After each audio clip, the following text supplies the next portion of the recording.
Bien, perfecto. Eh, bueno, nada, bienvenidos al Café Digital con Actem. Eh, Aquí ya estamos en nuestra tercera serie de los webinarios sobre digitalización. Hoy tenemos un tema muy importante sobre las noticias falsas y cómo esas afectan el mundo empresarial, las organizaciones empresariales. Eh, Aquí el día de hoy tendremos a Camila Zuluaga, que es una importante periodista y presentadora de televisión y radio colombiana. Ha estudiado ciencias políticas en la Universidad de los Andes y tiene una maestría de Columbia University. Eh, Tiene varios reconocimientos y además es cofundadora de un centro muy interesante de innovación y ciencias del comportamiento. Entonces, hoy Camila nos va a hablar de lo que conllevan las noticias falsas y cómo impactan a las organizaciones empresariales y al sector empresarial en general. Camila, te dejo a la audiencia para que aquí nos enseñes un poco de este importante tema. Hola Pedro, mil gracias a todos los que están conectados, mil gracias por estar aquí. Para mí es un honor poder compartir con ustedes, pero sobre todo sobre un tema que me apasiona y que entiendo que tiene un significado fundamental para el futuro de nosotros como sociedad y ya me van a entender por qué. Esta charla que les voy a dar, yo la he titulado desde hace varios años. En el 2018 empecé a hablar de este tema. Se llama El lado oscuro de compartir y cómo podemos combatir la desinformación. ¿Y por qué el lado oscuro de compartir? Porque hoy en día compartimos más información que nunca y tenemos acceso a más información que nunca antes. Y esto tiene pues aspectos supremamente positivos, pero también tiene aspectos negativos que estamos experimentando como sociedad y también ustedes muy probablemente en sus organizaciones. Por eso, ¿cuál es el problema? Y lo planteo en la siguiente diapositiva, y es que la desinformación, la polarización, la manipulación y la discriminación están debilitando la democracia y están debilitando los vínculos positivos entre los seres humanos y eso genera un rompimiento de la armonía y el desempeño en las organizaciones a las que probablemente ustedes que están acá con nosotros pertenecen. La desinformación no solo es un problema de la democracia en sí, sino es un problema que estamos enfrentando nosotros como sociedad en las organizaciones a las que pertenecemos.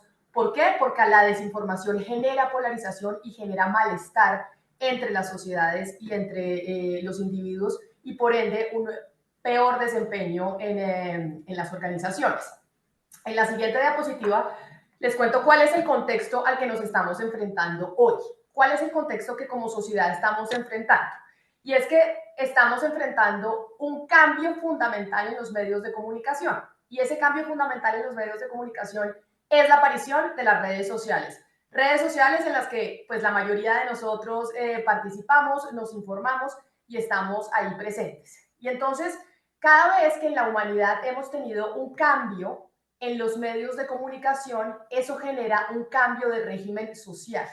Y esto pasó con la aparición de los libros en el siglo XV, cuando apareció la imprenta, cuando apareció la radio en el siglo XX, el cambio de la radio a la televisión también fue enorme y dentro de la mitad del siglo XX, cuando apareció la televisión a color, que tal vez es lo que nosotros más recordamos, no sé si algunos de ustedes lo recuerden, es que vivimos un régimen social también muy profundo en las dinámicas políticas, porque fue cuando empezamos a ver los debates presidenciales a color, cuando la imagen empezó a ser fundamental en las decisiones que nosotros tomábamos como ciudadanía y en donde las dinámicas políticas y las noticias y la información se empezó a convertir en entretenimiento. Y es lo que en inglés se denominó como el infoentertainment. Pues ahora estamos en esta revolución de las redes sociales. Y eso genera, pues obviamente, un nuevo régimen social. ¿Qué nos trae la aparición de las redes sociales? Y se los cuento en la siguiente diapositiva. Y lo que dice la literatura sobre la aparición de las redes sociales es que me ayudan con el cambio de diapositiva, por favor. Y es que las redes sociales tienen la particularidad de que cualquier individuo tiene un alcance amplio y sin filtro y sin responsabilidad de lo que comparte.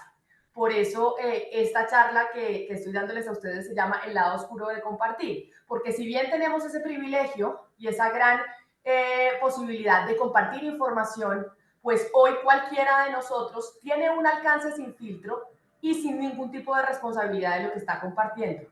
Eso hace que además lo que nos muestra la literatura es que la información que se comparte de manera falsa, la información que no es real, sobrevive mucho más tiempo en la esfera digital, sobrevive mucho más tiempo en las redes sociales. Y cuando la corregimos, esa información que sobrevive mucho más tiempo en redes sociales, pues el hecho de que se corrija no sana el daño. Es decir, que yo diga que eso que se dijo es falso, ya no tiene ninguna repercusión positiva. De hecho, muchas veces genera un mayor daño porque hace que la noticia falsa se conozca mucho más. Y cerebralmente, una vez adquirimos una desinformación, reversar lo que eso genera en nosotros es muy difícil. Y hoy en día, pues las redes sociales son la fuente de información de la mayoría de los ciudadanos. Además, muchos ciudadanos, según lo que nos cuenta la literatura, creen en esas noticias falsas a las que se ven expuestos. Muchos hemos caído en noticias falsas. Tal vez si ustedes recuerdan en algún momento y reflexionan sobre cosas que han leído a través de las redes sociales, se dan cuenta que ustedes mismos han creído cosas que después se dan cuenta que no son ciertas, pero eso ya generó un efecto dentro de los sesgos que ustedes tienen y que tenemos nosotros como individuos, que ya hablaremos más adelante. Pero entonces, en la siguiente diapositiva, ya podemos darle un nombre a ese régimen que estamos viviendo nosotros hoy en el mundo. Y ese es un régimen que un filósofo surcoreano, que está en la escuela de Frankfurt, que estuvo en Berlín, que se llama Byung-Chul Han, que habla de estos temas y digamos es la persona que ha venido abordando principalmente lo que está pasando a nivel societario con la desinformación y con lo que estamos viviendo en las redes sociales, es lo que ha llamado el régimen de la información. Y eso es lo que nosotros como individuos estamos viviendo hoy, un régimen de la información que tiene unas características particulares. ¿Y cuáles son esas características particulares que tiene el régimen de la información? Y es que se apodera de nuestras capas más reflexivas. Es decir, nos quitamos nosotros los seres humanos las capas reflexivas y empezamos a consumir la información y a interactuar en redes sociales de manera mucho más instintiva y emotiva. Entonces, por esa razón es que las redes sociales se alimentan muchas más veces de desinformación, que es la que apela a las emociones. Esa es una de las principales características del régimen social en el que estamos viviendo, porque si bien es cierto que estamos en nuestra vida diaria, en las oficinas, en las casas y tenemos un contacto físico, hoy tenemos otro espacio que es el espacio digital. Y ahí es donde la reflexión en esta nueva era se nos va a nosotros como individuos. La comunicación es mucho más emocional. Y ese es otro de los elementos de este régimen de la información al que nos estamos enfrentando. La información tiene un intervalo de tiempo mucho más corto. Si ustedes se dan cuenta, ya los temas informativos duran mucho menos tiempo en la agenda pública. Y eso para ustedes como organizaciones, pues seguramente es difícil porque intentan poner temas dentro de la agenda pública y poder estar en esos temas de la agenda pública para los medios de comunicación o incluso para las redes sociales, pues es un reto mucho más grande por cuenta de la información cambiante que estamos viendo ahora en esta nueva época. Y además, otro de los elementos importantes de lo que estamos viviendo hoy es que ya los argumentos y el racionamiento parecen no tener cabida. ¿Por qué? Porque en las redes sociales es de una sola vía el mensaje. Si bien a veces se generan debates, no es el común denominador. No era como antes, en donde había una deliberación, en la época de la televisión, en la época cuando surgió la radio o cuando teníamos el texto impreso.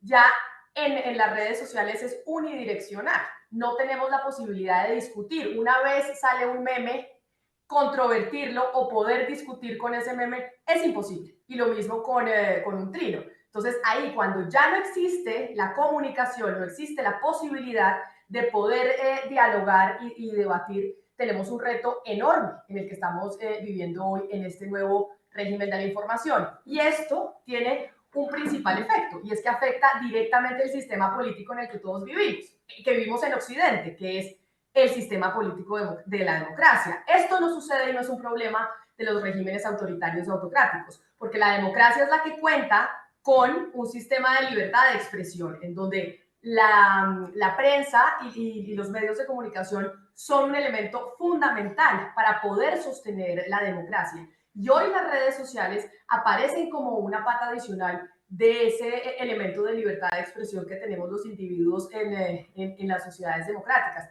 Esto no pasa en dictaduras. Por eso es un problema de la democracia y afecta directamente a este régimen político.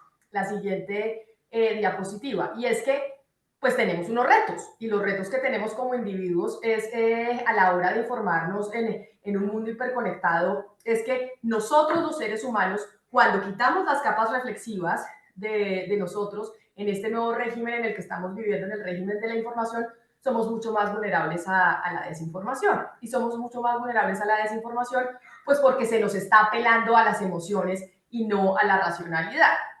Pero asimismo, porque hoy ya no existe un árbitro de la verdad. Antiguamente son unos años atrás, pero es que con las redes sociales, como la información dura menos tiempo en el ciclo, pues parece que es una eternidad.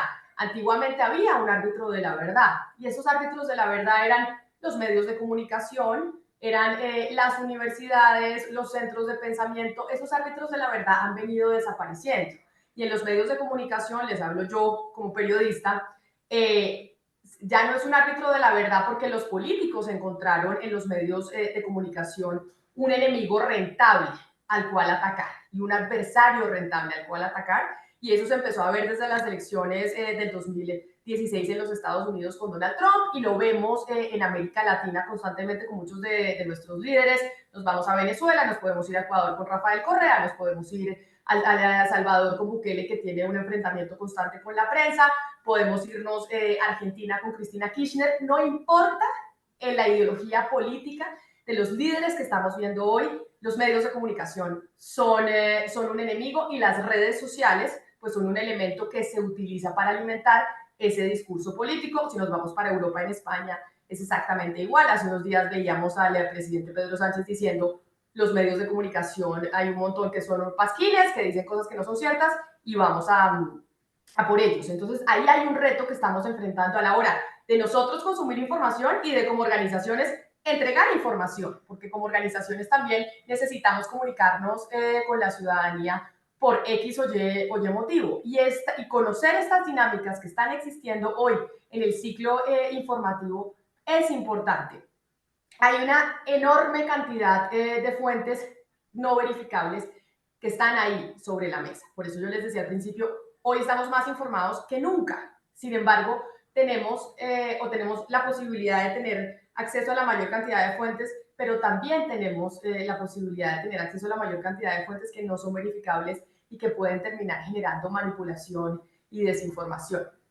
En la siguiente diapositiva, por eso, quiero yo aquí hacerles una pregunta, y no sé si alguien que esté conectado me pueda responder cuando yo les pregunto cuál es la definición que ustedes tienen de verdad. Digamos, como verdad es algo que nosotros estamos constantemente diciendo cuando nos referimos a las noticias falsas, porque las noticias falsas es algo que no es verdad. Pero si nosotros hacemos una definición de verdad, ¿cuál sería? No sé si alguien, no veo aquí las caras de la gente, pero no sé si a alguien le da pena hablar o le da vergüenza. Si alguien quiere, pues, quitar el micrófono y responder, adelante. Creo Sí, que en ese, ¿Quién me habla? la pregunta es, ¿qué es la verdad? Creo que Exacto. la verdad es lo que se puede respaldar con hechos, con estadísticas y con pruebas. Correcto. Y digamos que es una de las definiciones. Si nos vamos, por ejemplo, a la Real Academia de la Lengua, que la definición, apenas uno entra al diccionario, en la siguiente diapositiva le aparecen a uno 4 definiciones. Y la primera definición no las voy a leer todas, si me ayudan poniéndola en pantalla. La primera definición que a uno le aparece es conformidad de las cosas con el concepto que de ellas forma la mente. Es la primera definición que hay en el diccionario de qué es verdad, porque finalmente cuando hablamos de noticias falsas y de desinformación es porque no se está diciendo la verdad. La segunda dice, conformidad de lo que se dice con lo que se siente y lo que se piensa. Y bueno, y ya pueden ustedes ahí leer en la diapositiva las siguientes definiciones. Sin embargo, en la filosofía es una pregunta que se ha hecho históricamente y es, ¿qué es la verdad? ¿Qué podemos considerar como verdad? Nietzsche decía que la verdad era una construcción social que nos sirve para hacer posible la convivencia humana y que la dota de fundamento como convención necesaria para mantener unida a la sociedad. Y esa definición de Nietzsche es muy importante, porque hoy tenemos esa crisis de la verdad. Hoy la verdad es difusa. ¿Y qué es lo que es difuso entonces? Que no tenemos un acuerdo como sociedad de qué es lo que es cierto y qué es lo que no. Entonces no tenemos una convención para mantener unida la sociedad. Y por eso la desinformación genera polarización, genera división y genera malestar dentro de las organizaciones. Por eso este tema de la desinformación es mucho más profundo de lo que a veces nos imaginamos. Y el régimen que hoy como ciudadanos estamos enfrentando es un cambio trascendental en la sociedad y en la forma en cómo estamos viviendo. Si no luchamos por tener realmente un acuerdo en donde estemos, en donde coincidamos con lo que es cierto y lo que no es cierto, inmediatamente hay una crisis de convivencia. Otro filósofo alemán que se llama Jürgen Habermas decía que planteaba la verdad como una promesa de alcanzar un consenso razonable entre lo que se dice. Es decir, una afirmación cumple con el requisito previo de la racionalidad si y solo si se funda en un conocimiento fiable, si hace por tanto referencia al mundo objetivo, es decir, a los hechos, y es compatible con un juicio objetivo, que era lo que tú decías.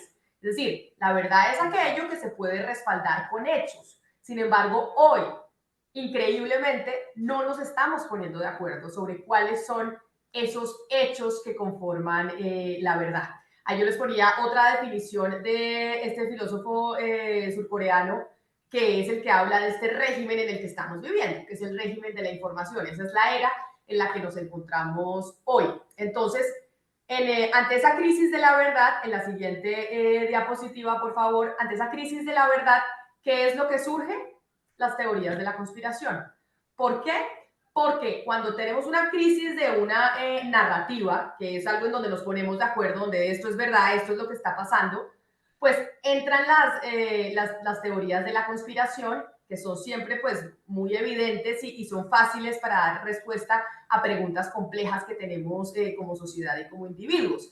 ¿Por qué? Porque esas teorías de la conspiración nos dan sentido a esa necesidad que muchos tenemos como parte de uno de nuestros sesgos de no tener incertidumbre. Hay un sesgo que se llama el sesgo el miedo a la incertidumbre, a no saber qué es lo que va a pasar, y ahí es donde entran las teorías conspirativas a llenar ese vacío que tenemos como seres humanos por falta de ese acuerdo y ese consenso existente entre lo que está sucediendo, porque ya no tenemos árbitros de la verdad, universidades, centros de pensamiento, medios de comunicación que puedan ser respetados por la ciudadanía, porque su credibilidad se ha venido resquebrajando, entre otras cosas, por cuenta de este nuevo régimen informativo que es el de las redes sociales.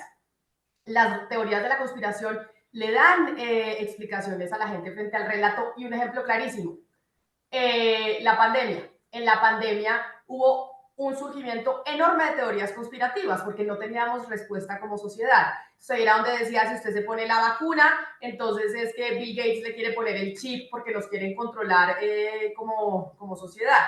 Entonces, por eso es que las teorías de la conspiración están siendo tan fuertes hoy en día y son difíciles de poder combatir, porque no tenemos un consenso sobre los hechos. Y por ahí les puse yo una cita de Hannah Arendt, porque si bien es cierto, esto no significa que no se puedan tener opiniones distintas, porque quienes contraargumentan frente a esto dicen es que no se quiere que haya opiniones diversas, no se quiere que se piense distinto.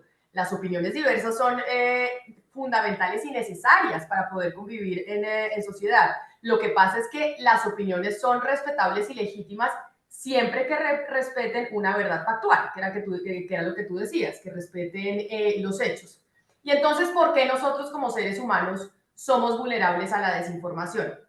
En la siguiente diapositiva les cuento 3 cosas básicas pero ya ustedes han venido entendiendo que es en el nuevo sistema en el que estamos viviendo, en el nuevo régimen de la información, se nos quitan las capas reflexivas cerebrales, porque son las dinámicas que se usan en las redes sociales y somos mucho más emocionales, ¿no?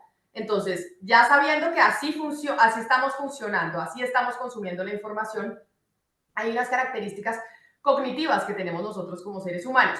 Contraintuitivamente, increíblemente, aquellas personas que tienen mayor capacidad intelectual tienen el riesgo a ser más susceptibles a caer en noticias falsas. Por lo general, se cree lo contrario. Y entonces eso es un reto enorme porque aquellas personas que tienen mayor capacidad intelectual tienen esa tendencia a poder caer en noticias falsas porque pueden ratificar aquello que piensan. Sin embargo, no todo es negativo frente a eso. También tienen una mayor capacidad de de corregir fácilmente la información. Tenemos todos una inclinación política, y eso sí es absolutamente todos los individuos. Y esa inclinación política pues nos juega una mala pasada si no somos conscientes de ella o si no somos capaces de mirar con ese filtro y saber que tenemos ese sesgo, y es que queremos alimentar ese sesgo de confirmación, y es ese sesgo de solo consumir aquello que confirma lo que yo creo y que confirma lo que yo pienso. Así estamos consumiendo información nosotros y así están consumiendo información las audiencias con quienes ustedes se comunican. Esto es importante saber cómo estoy consumiendo información yo, pero así como consumo información yo, también la está consumiendo el otro. Una vez yo sé cómo consume información el otro, tengo mayores elementos para saber cómo comunicar y cómo comunicar de forma más exitosa. Y por último, otro de los elementos que hace que estemos siendo más vulnerables a la desinformación es el tribalismo. ¿Y qué es el tribalismo? Que hoy como sociedad nos estamos agrupando para para tener identidad. Entonces tenemos las comunidades LGBT, los grupos de mujeres feministas, nos estamos agrupando alrededor de la defensa de los derechos de los afro, de los indígenas. Pero ese tribalismo genera mayor polarización y genera una cosa, y es que estamos pensando, y a propósito de la desinformación, que el otro puede hacernos daño y que el otro busca que a nosotros causarnos algún perjuicio. Pero eso se los cuento más adelante. Les voy a mostrar el mapa de los sesgos cognitivos que se han identificado hasta el momento. La idea es que vean ustedes que son muchos, no que vean específicamente cuáles son, pero son cientos de sesgos cognitivos que la literatura ha logrado identificar. Y todos estos sesgos cognitivos que nosotros tenemos cerebralmente no es que sean malos per se, de hecho nos han ayudado como seres humanos para la evolución. Pero por ejemplo en el caso del tribalismo, antiguamente el contrario, el que era distinto, yo tenía ese sesgo cognitivo en el cerebro de que me daba temor el distinto, pues porque el de otra tribu seguramente venía a matarme para llevarse la comida, o porque estábamos peleando por un recurso escaso. Hoy ese sesgo cognitivo, que todavía lo tenemos en el cerebro, unos más que otros, pues ya no nos sirve, porque el distinto, el que es de un color de piel distinto al mío, no es una amenaza para nosotros. Sin embargo, nosotros inconscientemente lo vemos como una amenaza. Y por eso es que dentro de las organizaciones es fundamental hacer conscientes ese sesgo a la hora de hacer contrataciones, de conformar equipos. Y seguramente dentro de sus organizaciones pues ya se tienen metodologías para que esos sesgos no nos jueguen una mala pasada a la hora de nosotros poder tener una interacción con el grupo. Porque ese es uno de los sesgos más marcados, que lo tenemos ahí, que obedece a un tema de la evolución, pero que hoy no es necesario y sí hace mucho daño. Estos cientos de sesgos que tenemos nosotros es importante, y no es un tema fácil, es un tema en el que se trabaja hacerlos conscientes para que esos sesgos no terminen jugándonos una mala pasada, y en el caso de la desinformación, que lo hacen constantemente. Entonces, en la siguiente diapositiva, según lo que nos dice la literatura también, es que la desinformación y el efecto de la proliferación de las noticias falsas, si me ayudan con la siguiente, es que genera una menor participación en política de parte de la ciudadanía y una menor confianza en las instituciones. ¿Me ayudan con la siguiente diapositiva, por favor? Y esa menor confianza en las instituciones es lo que genera que tengamos una crisis en los árbitros de la verdad. Genera efectos dañinos sobre la salud mental y hoy sí que lo estamos viendo, entre otras cosas, como uno de los elementos y de las variables que se tienen dentro de la crisis de salud mental que se está viviendo en el mundo, y digamos que la principal literatura está en Estados Unidos. La desconfianza genera desconfianza frente a los hechos, a los datos y a la información. Y entonces se hace más difícil comunicar porque la gente desconfía de lo que uno le comunica, sea uno un periodista, sea uno una empresa, un producto, porque tenemos esa tendencias desde, como seres humanos con estos sesgos cognitivos a pensar que nos están mintiendo y a pensar que algo no nos están diciendo que es verdad y que nos están engañando. Genera una intolerancia creciente y una creencia, que es lo que yo les decía de hace unos segundos sobre el tribalismo, a que los otros nos quieren hacer daño. La desinformación y las falsas noticias generan eso. Pensar que el otro nos quiere hacer daño, que ese otro grupo político lo que busca es dañar al mío, o que ese otro grupo busca dañarnos a nosotros.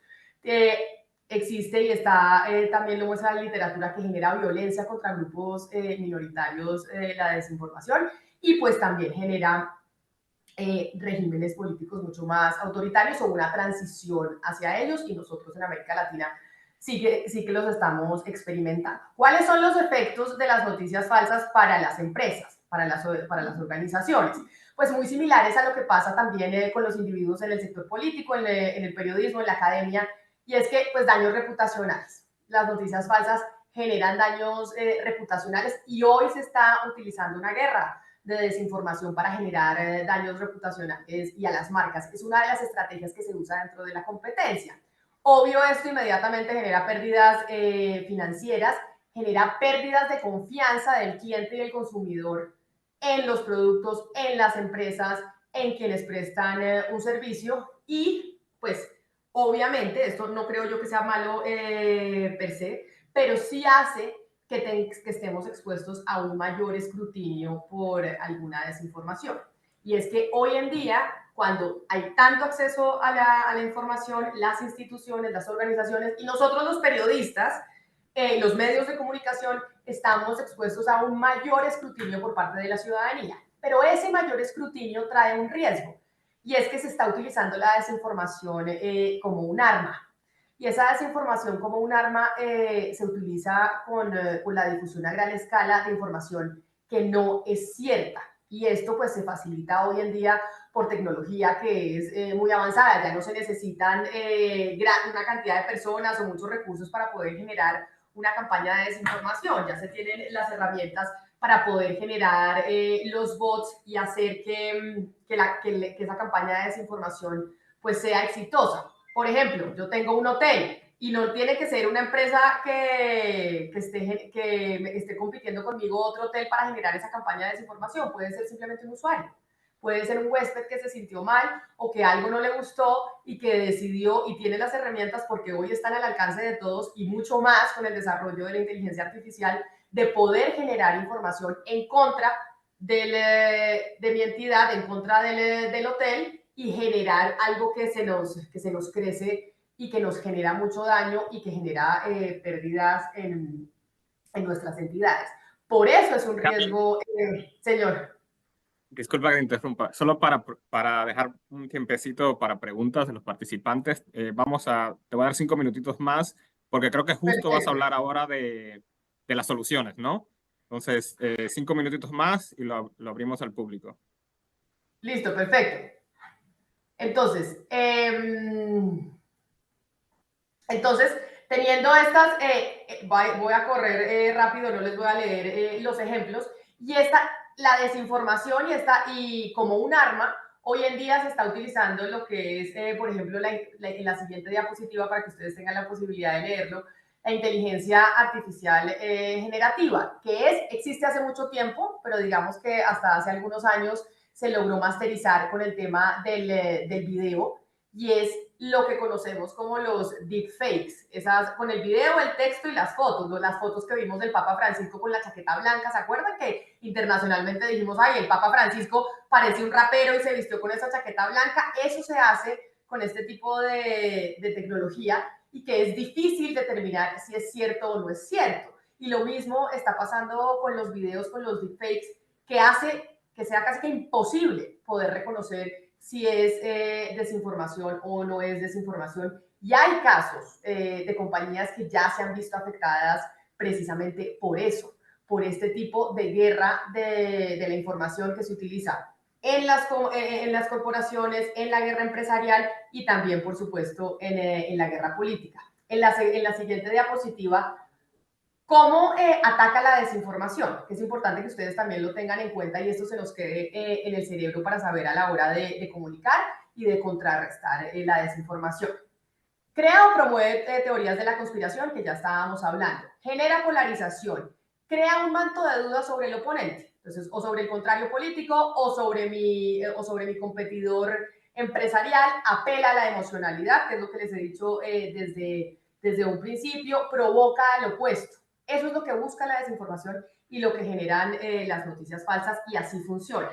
Entonces, ¿cuál es un checklist que podemos tener nosotros como individuos para poder combatir la desinformación? Y aquí se los tengo y que me encantaría que además lo tuvieran casi que en su bolsillo y lo pudiesen compartir con las personas más cercanas a ustedes, y está en la siguiente diapositiva, por favor. Y es, siempre que estemos frente a alguna información, preguntémonos si da una respuesta simple a problemas que son complejos, y si crea teorías de la conspiración. Es una pregunta que tenemos que hacernos cuando estemos informándonos. Sí, también preguntarnos si está profundizando mi visión de que el mundo está dividido entre buenos y malos. Esa información que estoy consumiendo genera polarización, genera división, crea un manto de duda sobre un oponente, sobre un contrario. Eso también tenemos que preguntándolo. Nos genera emociones fuertes como rabia o indignación que hacen que queramos compartir inmediatamente, y que ese es el lado oscuro de compartir. Está apelando a nuestra emocionalidad de información. Y obviamente, que esta es una básica que yo creo que ya todos la conocemos, es apela a nuestra emocionalidad. Y ese checklist, por eso les digo yo que es importante que ojalá lo compartieran ustedes con sus personas cercanas y que le pudiesen tomar una foto. Es fundamental porque la clave, la siguiente diapositiva, es incrementar el pensamiento crítico de la ciudadanía. Acá podemos tener enormes herramientas, miles de herramientas tecnológicas, invertir como están invirtiendo las compañías en tecnología para poder traquear información falsa, para poder responder, para poder evitar que se crezca la desinformación, y eso es muy importante. Pero no vamos a poder llegar a una solución si no generamos un pensamiento crítico en la ciudadanía. Siguiente diapositiva, por favor. Y eso es lo que tenemos y la responsabilidad que tenemos todos, y sobre todo desde organizaciones, agremiaciones, desde la industria. ¿Y qué puede hacer el sector privado para ello? ¿Qué puede hacer el sector privado y las organizaciones para aumentar el pensamiento crítico en la ciudadanía? ¿Me cambian la diapositiva, por favor? Pero ya a la siguiente. Y esta ya la siguiente diapositiva. Y esta ya es la última. Y es, ¿qué podemos hacer? Y aquí, obviamente, planteo el sesgo de periodista y de medio de comunicación.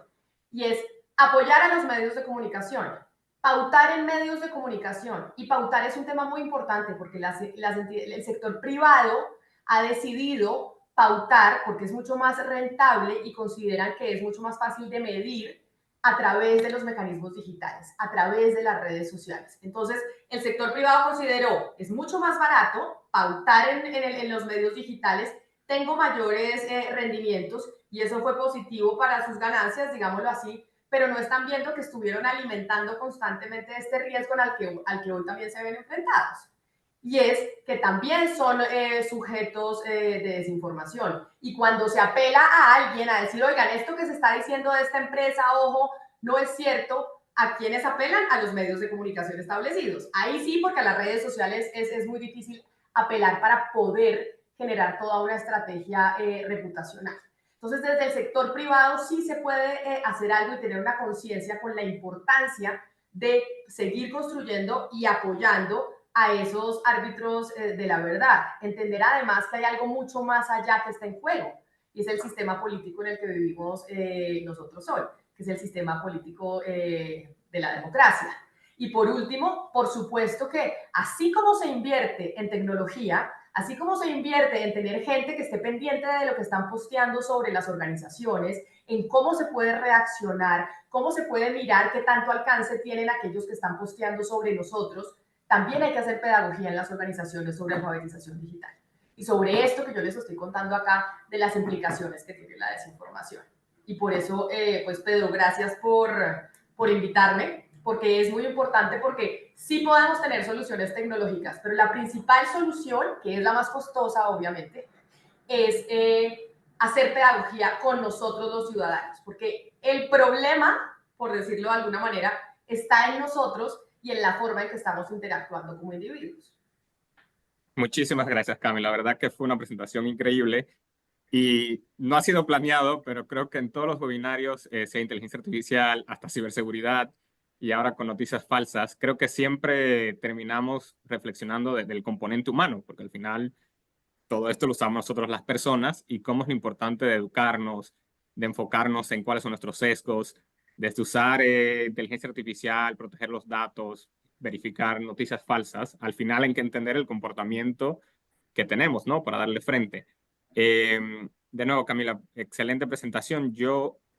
Vamos a pasar a la parte de preguntas. Yo me voy a saltar las preguntas que te tenía, solo para darle chance a los demás. Y ya si están un poco tímido, entonces retomo y te hago algunas preguntas. Vale, Bueno, lo abro a la audiencia. Si alguien tiene alguna pregunta a Camila de la presentación en general. ojalá no estén tímidos. No deberían. Pueden quitar el micrófono ustedes mismos si así gustan. Tal vez buenos días a todos. Una de las consultas pudiese ser cómo se puede hacer como esta combate o defensa o reacción ante noticias falsas que puedan perjudicar la reputación de la organización empresarial. Claro, ¿tu nombre es? Alejandra Vanegas, Honduras, Web.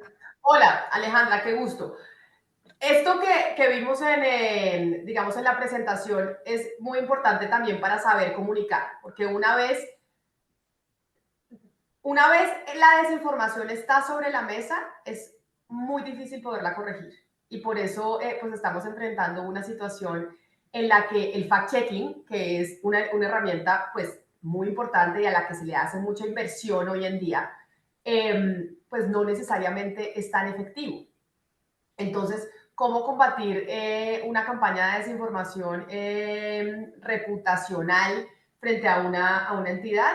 Pues uno, saber cómo se está comunicando hoy en día. Y fíjate que hoy en día se está comunicando a través de las emociones y saber cómo estamos consumiendo la información. Y tener conciencia de cómo se está consumiendo la información te permite a ti generar mensajes que utilicen esas herramientas para poder ser mucho más efectivo en tu comunicación. Entonces, claramente, cuando tú vayas a responder sobre tu organización o sobre tu entidad, pues de una u otra manera vas a tener sí o sí, no porque sea malo per se, porque tú no tienes un objetivo negativo a la hora de querer defender tu organización, vas a tener que apelar a la emoción y responder y apelar a la emoción de quiénes son tus lectores y cuál es tu público.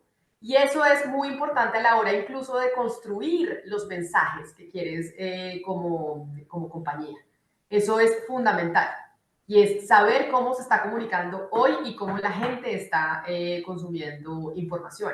Pero además, cuando se enfrenta uno a una campaña de desinformación, lo que hay que hacer es anticiparse a eso y tener comunicaciones mucho más transparentes con las audiencias. Hoy en día, desde las compañías y desde cualquier sector, hay que ser mucho más transparente y hay que tener libros abiertos, que durante décadas nos negamos a tener esos libros abiertos. Y nosotros, te doy un ejemplo, la prensa, los medios de comunicación, nosotros hoy tenemos que ser un libro abierto sobre quiénes son nuestros donantes. Antiguamente eso no pasaba. Hoy en día nosotros tenemos que decir, a mí me financia A, B, C, D, E. Y tener una comunicación y un canal de comunicación directo con los consumidores es una forma de prevenir, que no te va a garantizar que la puedes prevenir del todo, una campaña de desprestigio en esta guerra de desinformación que se utiliza como un arma también para competir con otras empresas. Espero que haya podido responder tu inquietud y que te haya dado algún tipo de solución. Bien. Bueno, Camila, bueno, aprovecho también para recordar a los participantes que 5 minutos antes de cerrar el webinario, vamos a compartir una pequeña encuesta, le toma 30 segundos para que evalúen, bueno, a Camila y cómo le pareció el webinario. Y bueno, vuelvo y abro si alguien más tiene una pregunta directa a Camila.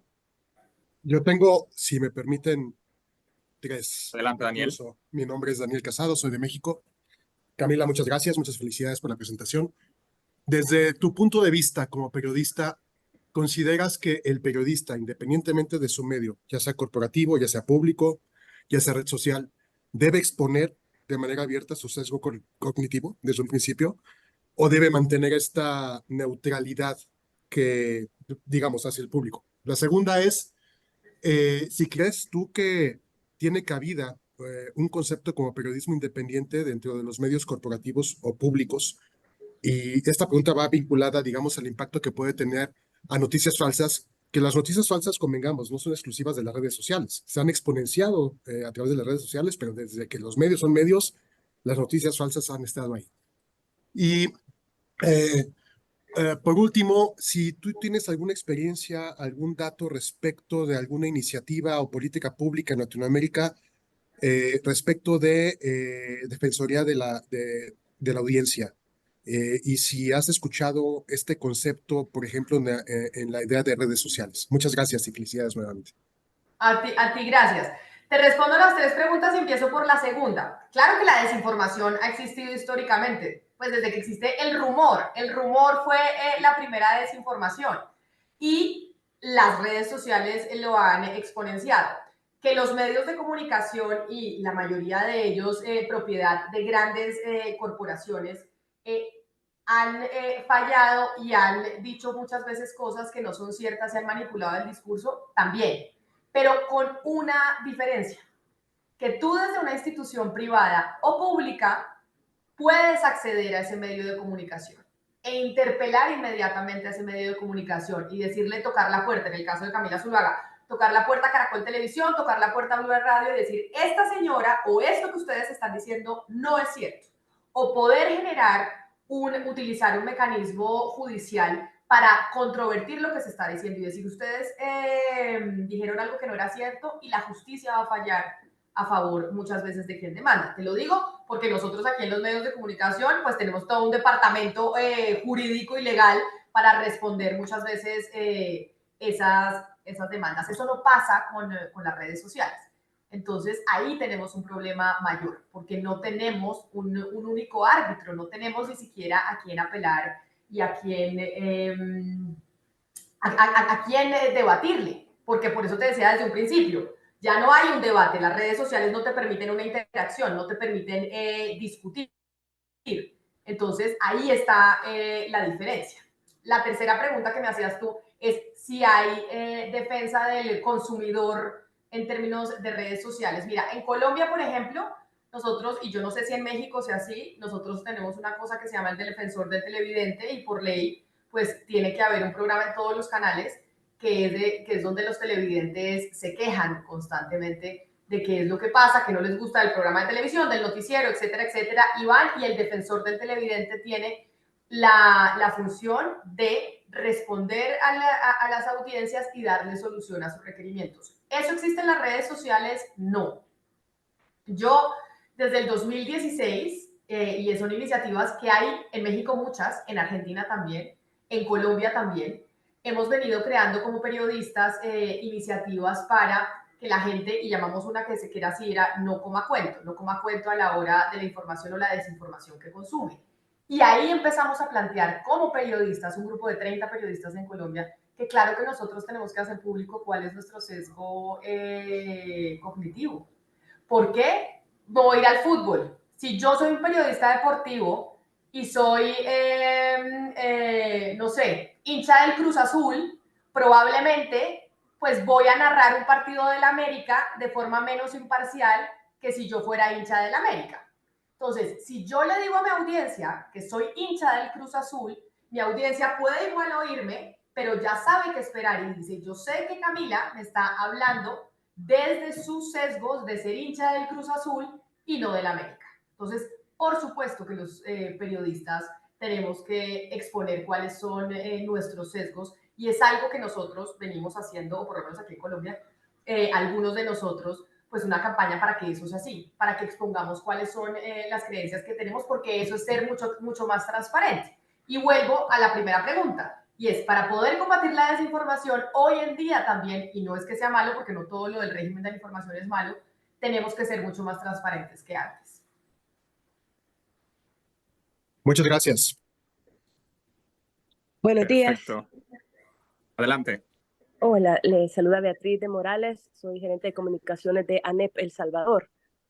Lo que nos está sucediendo a muchos comunicadores en el país es que por los riesgos de descrédito y de ataques, hay mucho temor en hacer vocerías. Entonces, ¿cuál sería la alternativa según ustedes para poder suplir eso? Yo he intentado incluso hacer uso de la inteligencia artificial, quizás para tener esa voz real, ¿verdad? Porque siempre en las redes tiene más credibilidad un vocero, pero tenemos esa dificultad de falta de vocerías por el mismo temor de la situación política o falta de atractivo. Siempre toda la vida ha sido difícil construir vocerías, digamos, para que no se quieran estar expuestos a la crítica y al ataque de las redes sociales, que es muy difícil. ¿Cuál sería la recomendación para nosotros? ¿Cuál es tu nombre? Beatriz. Beatriz. Mira, yo lo que diría es que pues hay que jugar con las herramientas que tenemos y saber cuáles son, cuáles son las formas de consumir información y también apelar a la emocionalidad, porque ahí es donde está jugando la contraparte. Ahí eso es lo que está utilizando los líderes políticos hoy en día. Por eso es que yo les insisto desde el sector privado, es que hay que contribuir con el sistema democrático y este tema de la desinformación. Hay que ser conscientes que lo que está resquebrajando es el sistema político en el que vivimos.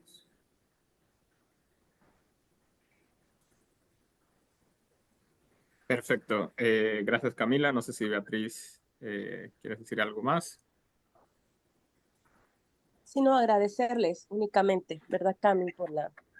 Nos queda claro que el tema de emoción es lo único que nos queda. Aquí la información y las cifras son difíciles de validar, ¿verdad? Entonces no tienen validez en muchas ocasiones. Así es que sí, gracias. Nos quedamos con la emotividad, que es lo que hemos estado tratando de fomentar. Muchas gracias. No quiere decir que las cifras no tengan que estar ahí. Obvio que tienen que estar ahí. Y nosotros no podemos hacer el trabajo igual de mala como lo están haciendo ellos. O sea, ellos no lo están haciendo mal, lo están haciendo bien porque son exitosos. Hay que poner las cifras, hay que poner todo lo que sea cierto, pero saber que tienes que apelar a la emoción porque así está consumiendo tu público. Tenemos ese reto enorme. Y es difícil incluso para nosotros como periodistas, que ya hemos tenido también ese desafío de cómo informar para que la gente se quede conectada con nosotros. Pero por eso como sociedad, pues tenemos ese trabajo y ese pendiente que, pues, que no es nada fácil. Sí, bueno, si puedo agregar, Beatriz, yo creo que desde el punto de vista técnico, también hay valor en el anonimato, en el sentido de que si tú entrevistas a 100 empresarios y pones 100 empresarios opinan que, y tienes una encuesta que no tienes que compartir con ningún gobierno ni nada, pero es una encuesta que sabes que es rigurosa, que si tienes que demostrar están los datos, pues ya hay una encuesta que es creada por por el sector empresarial y que los contrapartes no pueden decirte que no es lo que es. Pueden negarla, pueden atacarte, pero no pueden negarla. Entonces yo creo, como dice Cami, es tratar de hacer un mejor trabajo con las cifras. Paso a Armando Frecho, de una pregunta. Bueno, gracias Camila, muy bien las explicaciones. Una consulta rápida. Los gobiernos, especialmente los de izquierda, suelen utilizar la narrativa en contra del sector privado, contra las empresas, porque ellos lo que no es generar riqueza, ellos lo que generan es pobreza. A ver, si la narrativa es ese, ¿cuál debería ser la reacción que debería tener el sector privado? Desde Honduras. Mira, primero hay que entender que frente a los gobiernos de izquierda y el sector privado, pues hay un tema de diferencia ideológica, y eso es así, porque simplemente hay distintas concepciones de lo que debe ser la participación del Estado y la participación del sector privado. En la izquierda, ideológicamente, históricamente, se cree que el Estado debe ser mucho más grande. Claro que hay un discurso antiempresarial, pero ahí yo considero, y te digo porque lo estamos experimentando en Colombia también, la confrontación no es la salida. La confrontación en la discusión pública no debe ser la salida. Tiene que haber un discurso desde el sector privado de colaboración con quien hoy está en el poder. Y eso no significa ceder absolutamente en todo. Pero fíjate cómo tenemos experiencias exitosas, y los que sea aquí, la gente de México no me dejará mentir, si tienen alguna opinión me lo podrán decir. Experiencias exitosas en México con Andrés Manuel López Obrador y en Brasil con Lula da Silva, en donde son dos presidentes más populistas que de izquierda, pero que lograron tener una buena relación con el sector privado.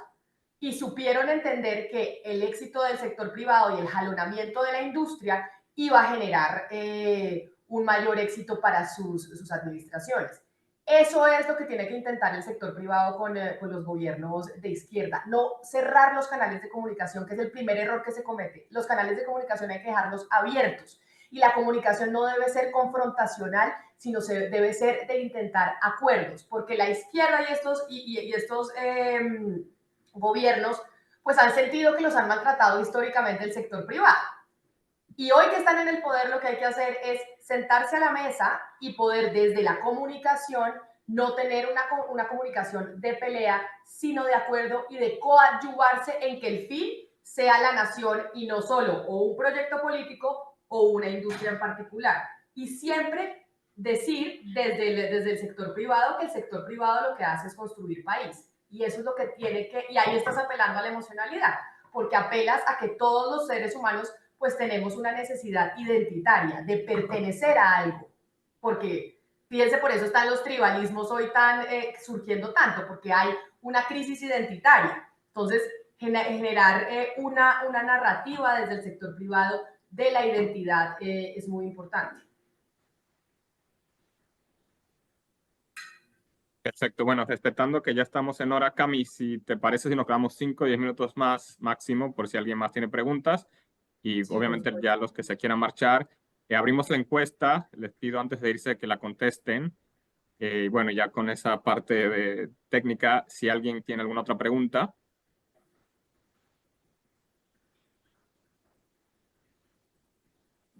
Yo tengo una pregunta para cerrar. Camila, me parecería muy interesante que nos hables un poco de uno de tus proyectos en Colombia, en que has venido usando las ciencias del comportamiento, ¿no? Para contrarrestar esta proliferación de las noticias falsas.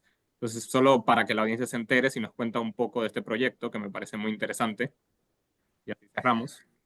Claro que sí. Y les cuento un poquito, no se los quise, es largo, por eso no se los puse en la presentación. Nosotros en Colombia generamos, debido a esta preocupación que expuse con ustedes, un proyecto con apoyo del sector privado que se llama Detox Information Project o Proyecto de Desintoxicación de la Información, en donde generamos herramientas para la población colombiana. Esto solo es para Colombia, para que pudieran darse cuenta de cuáles son los sesgos que tienen a la hora de consumir información. Y una vez uno es consciente de los sesgos que tiene a la hora de consumir información, pues se reduce la probabilidad de consumir información falsa. Nosotros creamos, cuando hablo de herramientas, hablo de unos tests que compartimos de manera gratuita con toda la población colombiana, en donde tenían como resultado cuáles eran los sesgos y si tenían esos sesgos o no.